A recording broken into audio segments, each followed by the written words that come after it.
crawling. Honest opinion, should I get rid of the plushies right now? I'm gonna get rid of them. They're gonna go onto the floor. Hi everyone and welcome back to my channel. If you're new here, my name is Hannah and welcome. So for today's video, I am going to be talking about a book that's gotten a lot of hype recently, and I'm sure you've seen the thumbnail or the title, which is why I clicked on this video obviously, but I'm going to be talking a bit about Fourth Wing. So first of all, I just want to get this out the way. I've already recorded this video, but why am I recording it again, you ask? Because I deleted all the footage and I had a breakdown over that because I really wanted to start editing the video. I tried everything under the sun to try and get the footage back and I couldn't. So I'm re-recording this video. Basically, that's it. I'm re-recording this video.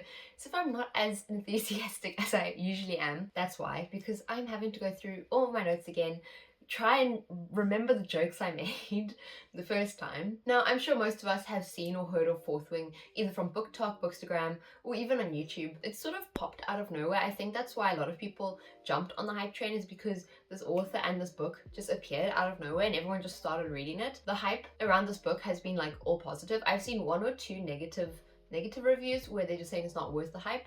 But most people say that it's definitely worth the hype. I couldn't help but want to join on the hype train. Now, I was a bit skeptical at first just because BookTok has burned me before. I don't fully trust it anymore unless it's certain creators that I follow that I know to trust. But this is the one book that I was actually kind of intrigued by and I wanted to see what it was about. I went into this not knowing anything about Fourth Wing, besides the fact that they were dragons and it was obviously like a bit more of a romance fantasy or a fantasy romance. I'm not sure which one is which. One of them is more romance based and one of them is more fantasy based, but I don't know which one's which. So I think this is a fantasy romance. So I got Fourth Wing. I've read Fourth Wing recently. I actually finished it about 3 days ago. I've read Fourth Wing and I'm going to give you my honest opinion about it. Is it worth the hype? Is it not? I just want to mention that this video is going to be spoiler free. There's going to be no spoilers in this video except for one part at the end where I'm going to talk about one spoiler. If you don't want any spoilers, I'll let you know to click off so that you don't get spoiled. But if you do want to see my spoilery thoughts, then I'm going to post my spoiler thoughts on the second half of my Goodreads review. So if you want to find that, I've linked my Goodreads in the description below and you can go and find me there and you can go see my full review and full thoughts on Fourth Wing over there. Off the top of my head, I'm going to give a brief synopsis on what Fourth Wing is about, but if you don't want to get spoiled even that far, then just skip to this time frame where I'm just going to be talking more about elements that I did and didn't like in Fourth Wing. But this part's not going to have spoilers, it's just going to be a synopsis of what the book is about. This book follows our main character called Violet, and Violet is the daughter of someone very high up in the military. So in this world, there is an ongoing war with the bordering nation, and this basically means that whenever someone turns 20 or 21, I can't remember the exact age, then they get conscripted and enlisted to join one of 4 quadrants. So there's the Rider's Quadrant, the Healer's Quadrant, the Scribe Quadrant, and there's one more, I think Infantry Quadrant. I'm not 100% sure though. Violet has trained her whole life to become part of the Scribe Quadrant because she isn't really suited for any of the other quadrants because our main character has a chronic illness which affects her bones and joints. But her mom says, no, no daughter of mine is going to join the Scribe Quadrant. We're all dragon riders, so you need to be a dragon rider. Don't you dare go join the Scribes, because if you join the Scribes, I'm going to disown you. So Violet is forced to join the Riders Quadrant, which is the most dangerous quadrant there is, because only a few people can become dragon riders, and it's basically like they set up all these trials that you have to go through to prove that you're worthy enough to ride a dragon. And if you aren't, you'll die. Basically, the very first trial that they go through, which is initiation, is having to cross a parapet that is like hundreds of meters in the air, and then if you fall or slip, you're dead. You're falling to the rocks below, you're falling to the river below, and you are dead. So it's not the funnest thing. If I was in her shoes, I don't think I would have gotten the dragon, to be honest. I think I would have died trying to cross the parapet because I don't like heights and I don't like balancing. I feel like I've got really bad balance, so I don't think I would be able to do that. But basically, we follow her as she tries to become a dragon rider, and we basically see her overcome challenges, and we follow her as she tries to become a dragon rider while battling her chronic illness. She's already at a disadvantage just because of that, and that also makes her a target because obviously they're in a group together, so they want to eliminate the weakest link because the weakest link could get the rest of them killed. There's a lot of politics within this little bit of the Riders Quadrant, and it's very interesting to read. The other thing is that there is a romance at the center of this book. I think you'll be able to pick up who the love interest is pretty quick. I'm just going to go through a little list that I made of tropes and things that if you do like, you most probably will like this book. somewhere on the screen. I'll list them. So the first one on my list, if you like academic war school settings, like military school settings, I just recently finished the Poppy War, and the first book was sort of also set in like an academic military school. I'm not comparing this book to the Poppy War. Obviously the Poppy War is an adult book and this is more of a new adult book, but they've got similar settings, especially with the competition between the students. So if you like war school settings, this book might be a good option for you. Obviously, if you like enemies to lovers, this book is a no-brainer. It's got a good enemies to lovers with a slow burn. So if you like a slow burn enemies to lovers or just a slow burn romance, pick up this book. If you like dragons and dragon riders, then this book might be good for you. The dragons are really well done, and I'm going to talk a bit more about the dragons later on in this video. Dragons and dragon riding is done really well in this book, and it's a very unique take on dragon riding, which I really like. Also, when I'm saying dragon riding, it's not an innuendo for anything. I don't think any of you were thinking that, but if you were, it's not an innuendo for anything.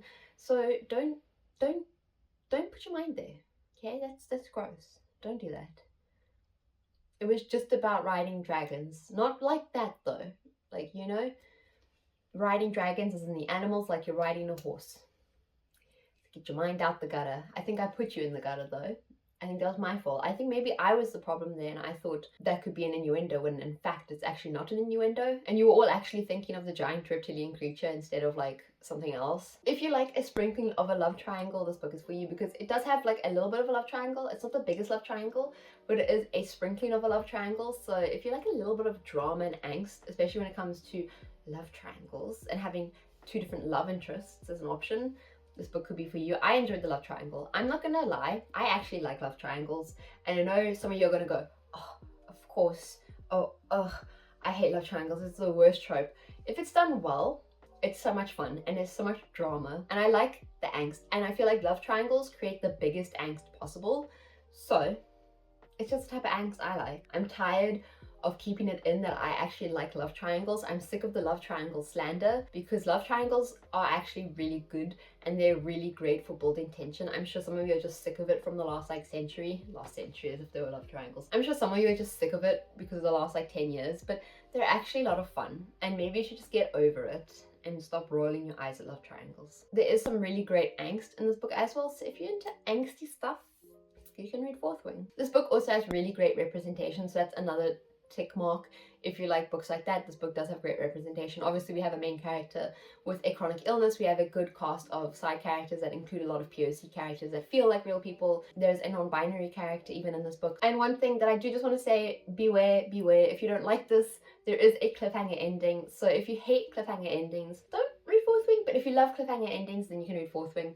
The next book is coming out in November or October, I think. So if you do read it, you won't have to wait too long for the next book. So the first thing I want to say is that I actually really did enjoy this book. I finished this book in 5 days. I completely binged it. You can likely finish this very quickly and just, it's a feel-good, fun time, bingeable book. The writing isn't too difficult, so that helps with the pace. You just sort of fly through it. I'm not gonna lie, I did really enjoy it, and I'm not gonna like not recommend it just because there's some things it could have improved on. I do recommend it actually if you enjoy books like this. There's like two categories of fantasy for me. There's like the very high fantasy, really well done world. The characters have been planned out and thought really well. There's no plot holes at all.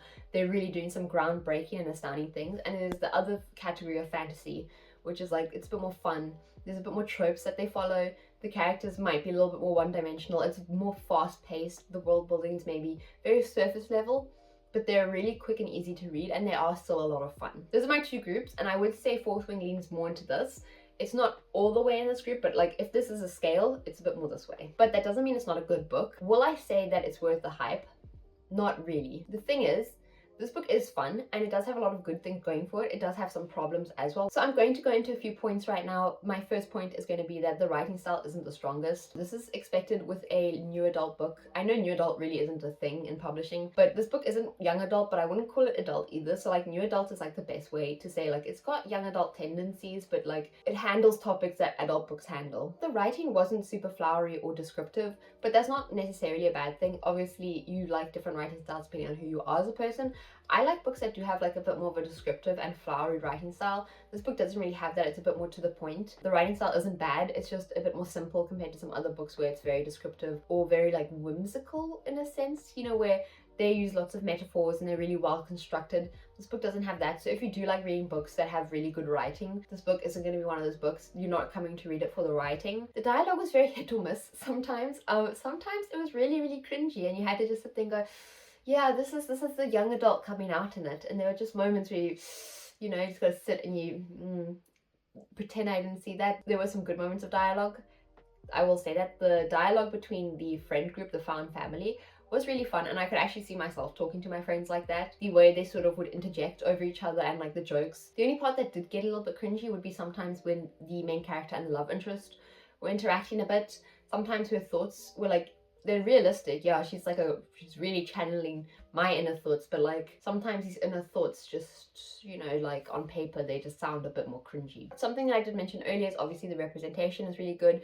That is another big plus for me. I do like when a book is able to seamlessly fit in representation and it feels like this is a real world situation where everyone is an individual and everyone is unique. I know some books struggle with this.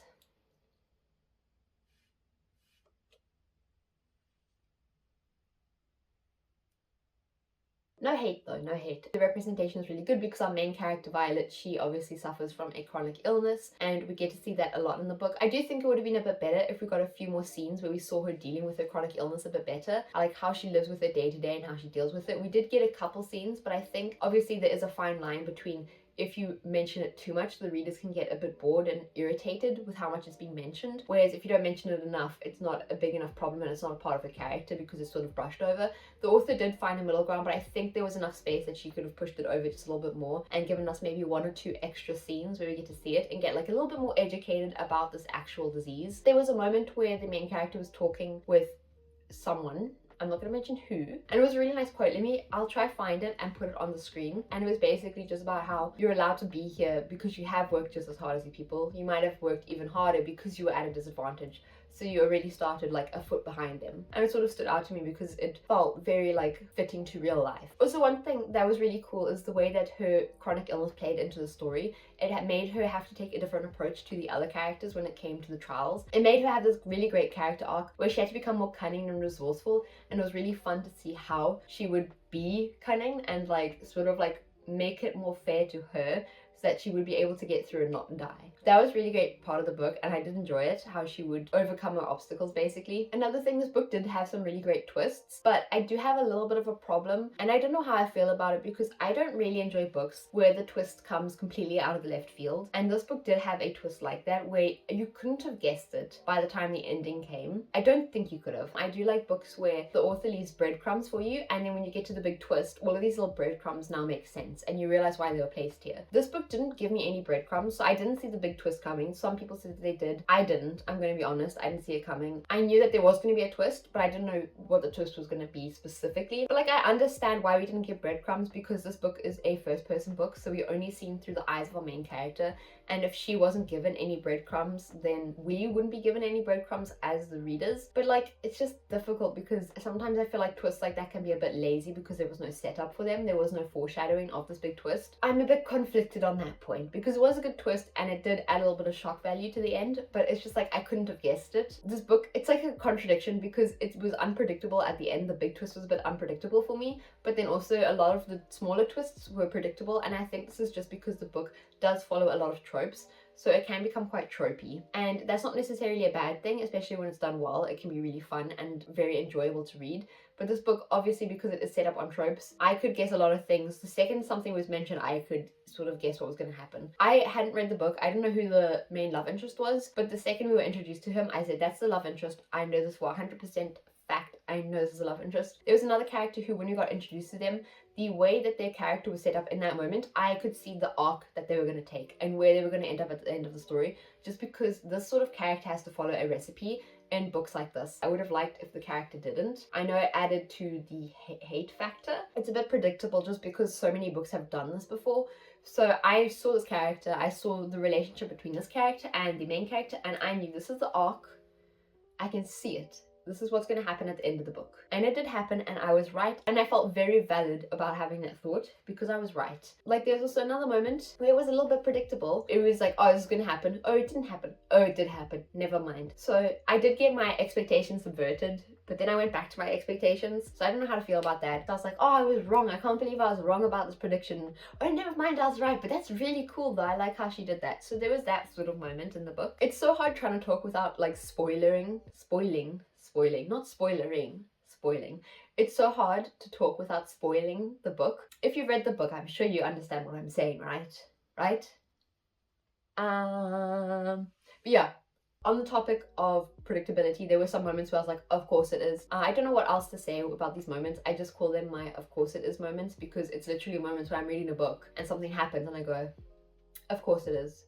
Of course this is happening. On to the best part of the book, the dragons. I don't really read a lot of books that have dragons in them. I don't think there's that many fantasy books that do have dragons for how much of a fantastical element dragons are, especially more modern fantasy books. There's not a lot of dragons. I think we need to bring back more dragons because this book did them really well and it was so much fun to read. The authors sort of put this really fun and unique spin onto the dragons, which I really liked, where the dragons are actually able to communicate with their riders, and it just introduced this whole new level of comedy, just like little bits of banter between the riders and their dragons, and each dragon was given its own personality. But I would have liked to see more dragon personalities. I think maybe in the later books we'll get more of that. Onto the next biggest part of this book is the romance. The romance for me was well done. It did have me giggling and kicking my feet. I was sitting there like hee hee hee hee.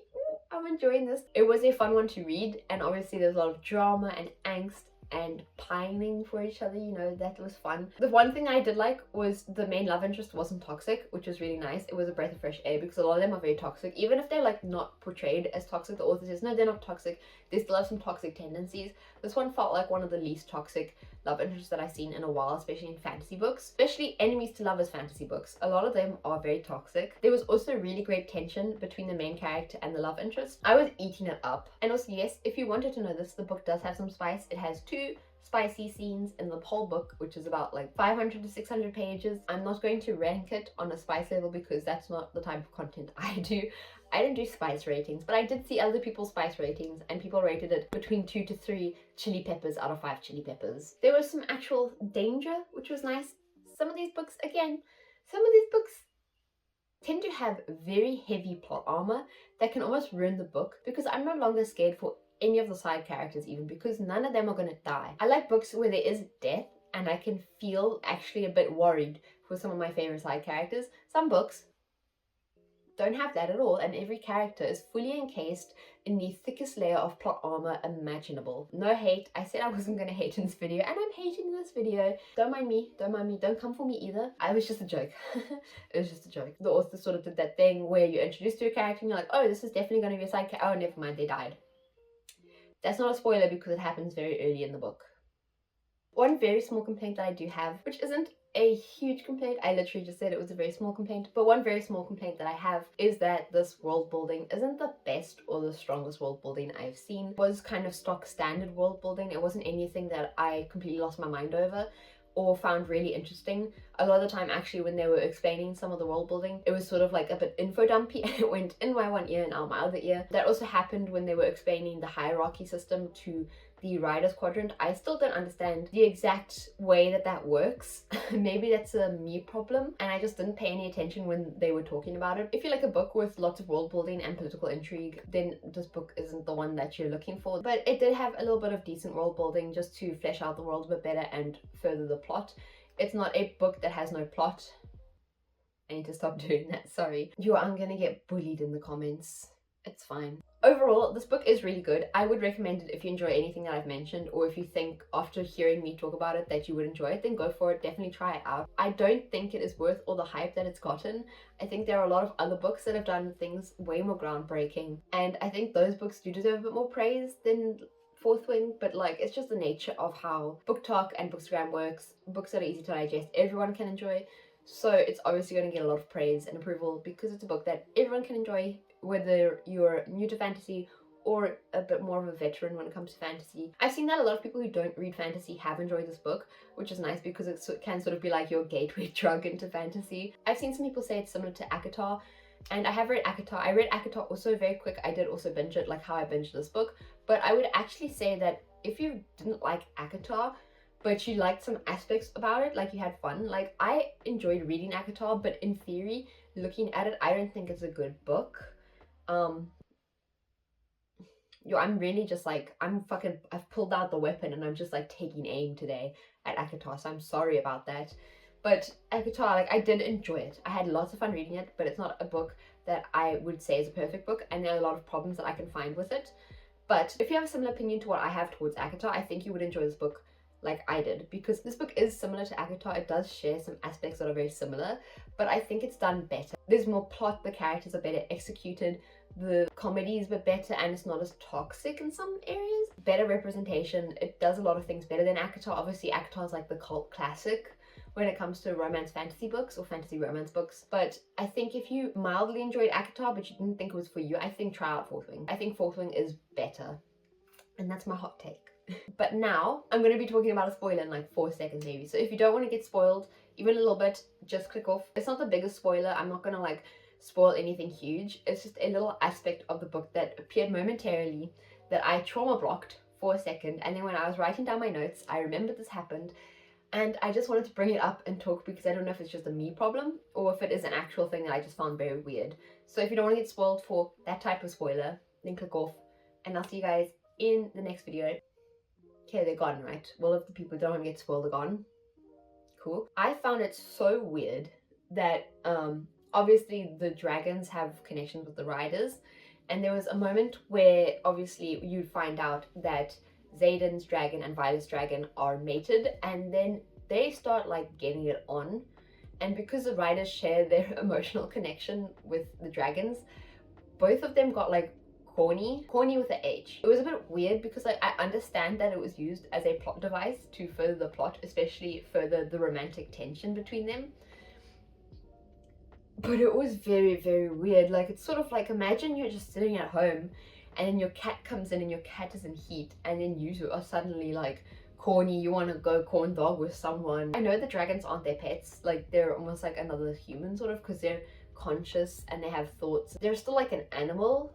It's just an animal you can talk with, and even if I could talk with my cat, like chat with it, and we share like a bond, like if my cat was hungry, I was hungry, I'd still find it weird if my cat was suddenly like, you know, in heat, and then me had to go into heat too. This feels like fan fiction right now. But yeah, that is it for today's video. If you enjoyed it, don't forget to hit like and subscribe, and also turn on post notifications if you want to see even more content like this. If you have any videos that you want to see from me in the future, or any videos you'd like me to do, books you want me to read, then leave them in the comments below. If you want to find more of me or interact with me, then follow me on Instagram. I'm very active on Instagram, and also Instagram will be my main point of contact for you guys. So for future videos, if I need help with them or if I want some people's opinions, I will ask on Instagram. So if you ever want to be part of a future video, then follow me on Instagram. Also, I'll leave my link to my Goodreads in the description below. I said earlier in the video that I will have a spoiler section in my Goodreads review where I will go into a few more spoilers. But I think that's it for today's video, and I'll see you guys all next Sunday with another video. And yeah, bye guys! I was living my best life when I was reading this book, because I would sit with my iPad, because I read it on my iPad. I'd sit with my iPad on my lap in the lounge. I had my heater here, and I had my book on my iPad, and I'd just be reading, and my boyfriend was playing Tears of the Kingdom next to me on the TV, so I could just glance up and watch him like doing things, and I could glance back down, and I felt like those videos where they've got the subway surfers to keep your attention, and that was Tears of the Kingdom in the background.